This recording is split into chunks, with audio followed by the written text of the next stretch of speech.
හොඳයි. ඩිෆ්නා කියලා ලස්සන ගෑනු ළමයෙක් හිටියා. මේ ඩිෆ්නා කියන ගැහැණු දරුවාගේ තව එක විශේෂයක් තිබ්බා ආදර දුවේ පුතේ. ඩිෆ්නාගේ අම්මා ඩිෆ්නා වගේමයි. අම්මයි දුවයි කපාපු පළුව එකම රූපය තිබුණ එකම ඇස් එකම මූණකට එකම පාට. හැබැයි මහා වාසනාවන්ත දවසක් උදා වුණා. ඩිෆ්නාගේ අම්මා එකපාරට හැමෝම දාලා ගියා.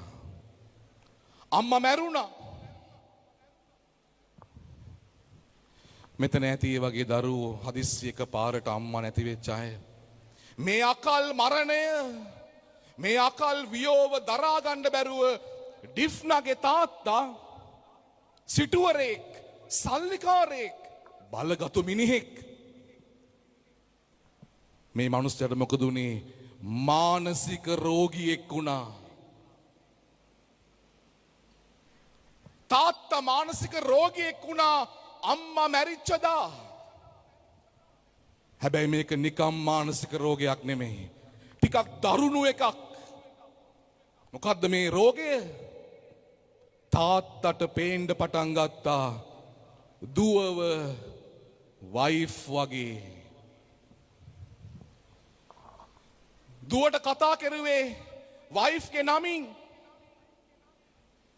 මේක හැමෝටම කිසි කෙනෙකුට තේරුම් නැති මහා අවාසනාවන්ත සිද්ධියක් වුණා.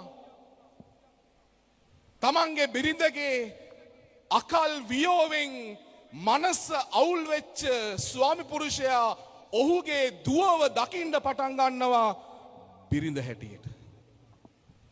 ඩිෆ්නාගේ කතාවේ ඇය ලියනවා තාත්තේ මං තාත්තට ඕන දෙයක් කරන්නම්. කෑම ටික උයලා දෙන්නම් අම්මා වගේම රහට. ඇඳුම් ටික හොදලා දෙන්නම් අම්මා වගේම ලස්සනට. ඒ තාත්තේ මම තාත්තා එක්ක ඇඳට යන්නේ කොහොමද? මං තාත්තා එක්ක නිදාගන්නේ කොහොමද? මං තාත්තගේ බිරිඳ වෙන්නේ කොහොමද? ඇය තනියම කල්පනා කර කර ඇඬුවා. ඔහොම ටික කාලයක් ඇය බේරි හිටියා.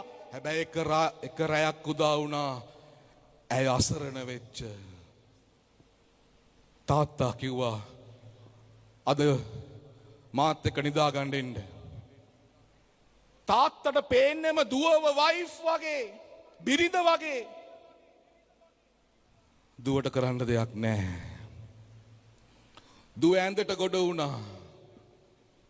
බෙඩ්ෂීට් එකෙන් ඇඟ වහගත්තා. කඳුළු වලින් යාඥාවක් කිව්වා.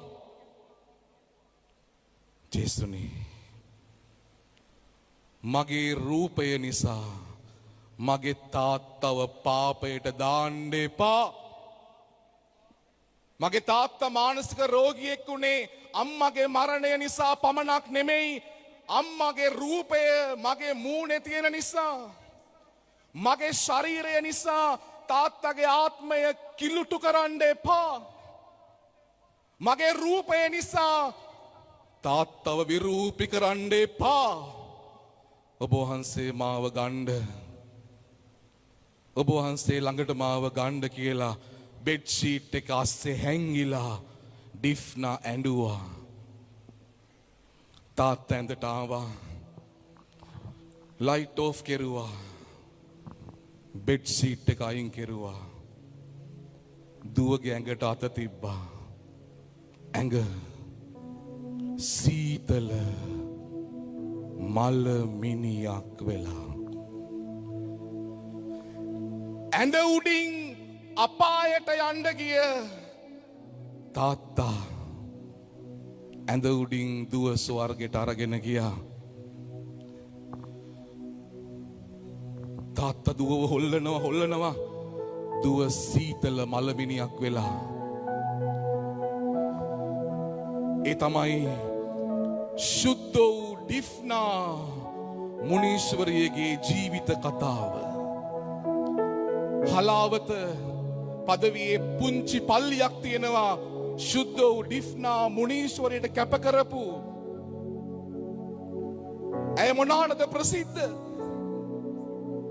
ඇය තමයි මානසික රෝගීන්ගේ නාම සාන්තුවරිය. ඇය ස්වර්ගයට ගිහිල්ලා ඉස්සරලාම කරපු ප්‍රාතිහාර්ය තමයි මානසික රෝගී තාත්තාව සුව කිරීම. ඒ ඩිෆ්නගේ කතාව